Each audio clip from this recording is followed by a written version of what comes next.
يقول أحدهم: أحب الليل للقاء ربي وأكره النهار لملاقاة الناس.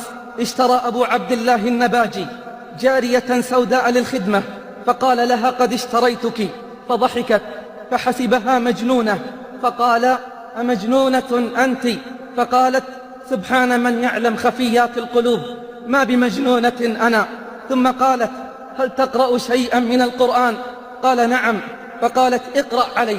فقرأ عليها: بسم الله الرحمن الرحيم. فشهقت شهقة وقالت: يا الله، هذه لذة الخبر، فكيف لذة النظر؟ فلما جن الليل وطئ فراشا للنوم، فقالت له: أما تستحي من مولاك أنه لا ينام وأنت تنام؟